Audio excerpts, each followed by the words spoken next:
Let's talk about our Christmas self-development tips. So number one, I want to talk about the time of Christmas. And the time of Christmas is a strange time in the calendar, I think, because it's one of those times when you have one foot in the past and you have one foot in the present, because what you're thinking about is Christmas coming up, planning meals, planning presents, how you're going to get from A to B, are the trains going to be on, is the motorway going to be busy, is it going to be snowing? And you also spend time in the past where you start to reflect on the year that's gone by. So December, we start to think about what's happened over the year. And already this year, people are saying on the TV and in programs, 2022 has been just a incredible year. We're coming out of COVID, we're still getting over it a bit. We've had all the issues and challenges with our politics in the UK, certainly, and around the world. We've got the credit crunch or the credit crisis. Now, I'm not going to get hung up on all those labels, but I think it really has affected us, hasn't it, in some way. Also, we had the Jubilee, and then sadly, Queen Elizabeth II passed away a couple of months ago, and that's, added to the mood and added to our emotions. So people are starting to reflect on last year and move in towards the future. So I'd suggest think about tip number one is where your feet currently are. Are you staying in the past or are you moving towards the future? And in the true spirit of Christmas, are you living in the present? So number one, if I'm going to say anything about living in the past or the present or the future, why don't you give yourself the present of living in the present? So that's something to think about with Christmas self-development. Number one is having your feet in two camps, coming to the end of the year, moving towards the new year, but just thinking about the present. Enjoy it now. Enjoy the weather. Enjoy the planning. Enjoy the preparation. Enjoy writing those Christmas cards or Hanukkah cards or whatever greeting cards that you send at this time. When you write those cards, by the way, why don't you add something special in it? Add a little bit more, write a bit more. Use the other side of the card, perhaps, to write something personal. Okay, think about number two. Look at my list, because I've got a list here. Number two says, grateful and thanks.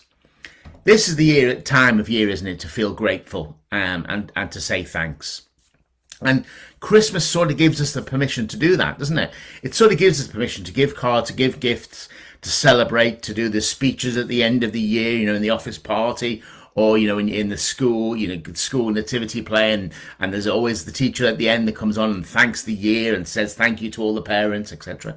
Christmas gives us the permission to say thanks. Now, we shouldn't need permission, should we? We shouldn't need permission to say thank you and show gratitude, but this is the time you can do it. So why don't you use that skill, that superpower, that gratefulness, that thanks power? Use it at this time, and if you have to, use Christmas as an excuse. So I'm going to give you some what I did this week. So I give out advent calendars to my direct colleagues that I work with. I've done it for years. I go to a store, I buy lots of them, and then I give them out on the 1st of December, sort of to start the holiday season off. And it's a nice little thing I do. And I've got one myself, of course, because I open it every day and I have my little chocky out of it, and it's lovely. But this year I had some left, and I was sitting downstairs and I had 4 advent calendars left. I'm thinking, oh, it's the 3rd of December. These advent calendars are going to waste. And I thought, how could I give these calendars to people just to say thank you or just to show gratitude? So this morning, the postman got an advent calendar. He was a little bit puzzled, but he's got an advent calendar. It's bin day on Monday, so I'm going to make the point of giving the bin lorry another advent calendar. And then the last advent calendar that I had, I actually gave it to the lady that runs our little small bakery that's in the village near us. Tiny bakery. Probably doesn't make any profit whatsoever, but it's probably still there because the lady who runs it has run it for years, and she has about 3 types of bread. She has a couple of cakes, and that's about it really. And once they're gone, they're gone. So I gave her a Christmas advent calendar just to say thanks for being there and thanks for supporting the community. So number 2 is Christmas is the time that gives you permission to say thanks and gratitude. What about number 3? Well, number 3 on my list is sharing is cool. This time of the year, sharing is cool. You're allowed to share, aren't you? We have Christmas parties, we have the family round, we light the candles together, we share, we share chocolates, we share a drink. I suppose it's related to number 2, really. Sharing is great, isn't it? So what can you share? How can you share the joy? And now it isn't just about money and it isn't just about presents. It's about sharing the joy. How can you share the joy? How can you share what you're doing? For some of you, you may know I'm running an online Christmas advent calendar at the moment. And if you want to know more, just DM me and I'll send you the details. But it's all about sharing. All the people that are on that calendar have shared and produce videos for free, and they've given some amazing stuff, and it's just about sharing. It's about sharing the joy of self-development over the Christmas period. So number 3 is about sharing. What can you share? What can you share? Time, energy, maybe money, maybe gifts, maybe just it's picking up the phone, maybe it's sharing a cup of tea with someone. Why not in work tomorrow? Go to a colleague and just say, let's have a cup of tea together. And you can share some time together. Time is the biggest resource. Without time, we're nothing, are we? Without having the time. So why don't you give your time to someone else and share your time and share your joy? Okay, tip number 4. Hope you're enjoying this, by the way. And if you are, pop it down below. Just say what you're enjoying, what ideas you like, and maybe add your ideas to it. Number 4 then is clearing the decks. I'm a fan of clearing the decks. Christmas time is a time for clearing the decks. I always remember at Christmas, my mum and dad, 2 amazing, brilliant people, absolutely brilliant, and they're still, well, you say people are still with us, they're with us, they're here, my mum and dad are here, hey, fantastic. They are wonderful people, and they work really hard, or worked very hard in their working lives. And I always remember Christmas was a bit of a rush before Christmas started.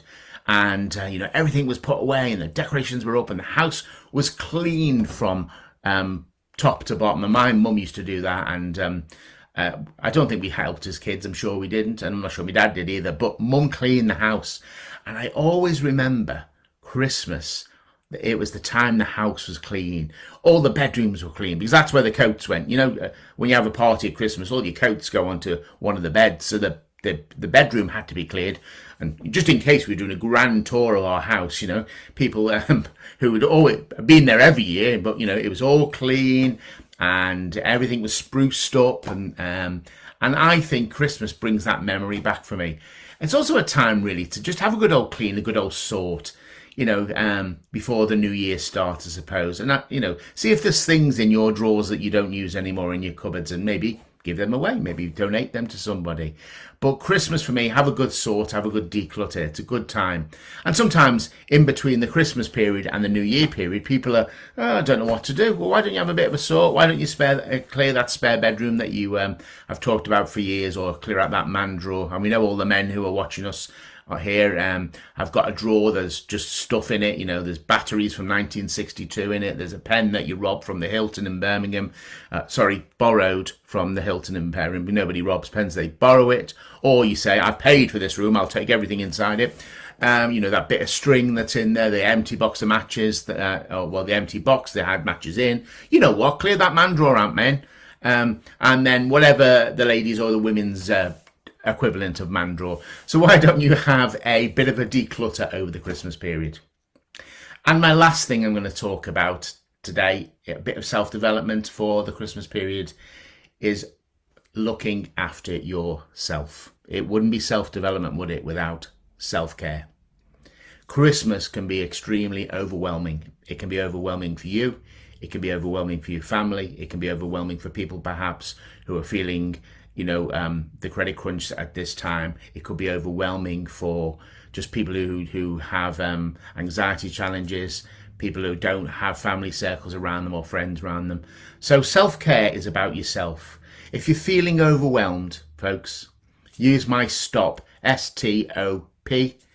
Stand back, take a breath, consider your options and take a positive step forward. Stand back, take a breath, consider your options and take a positive step forward. Just stop.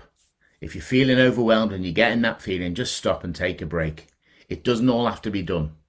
Christmas dinner can be amazing with anything that's on the table. Christmas dinner isn't about the carrots, the cabbage, the Brussels, the stuffing, the different types of sauces, the 18 types of meats. It's about the people around the table and the people that you can share the joy with. And I know that's hard to remember, but it is about that. It is about that. So look after yourself, drink water regularly, keep hydrated. Even though it's cold outside, we forget to do it. I'm sure, people now are cold and don't think, oh, I'm going to have a glass of water. Have a glass of water. It's good for you. Look after yourself, eat the right things, get some sleep, watch the alcohol and all that. You know how to keep yourself well and fit, but why don't you give yourself at this time a little gift of wellness and to make sure you look after yourself. So that's my 5 discussion points about self-development at Christmas. I'm going to got the list here. I don't know why my list is down here today, but think about that: one step in the past, one step in the future, but live in the present. That's the trick. Number 2 was gratefulness and thanks. Take the opportunity to use Christmas as a reason to be grateful and be thankful and show that to people. Number 3 was about sharing and caring, wasn't it? About sharing what you've got, time, energy, money, resources. Share it with people. Maybe share your time just to go round to a neighbour or whatever. Help someone out. That's great. Number 4 was clearing the decks. Get that clearing the decks. Get stuff out of the way for Christmas. And number 5 was look after yourself. And they're my 5 Christmas self-development areas or ideas.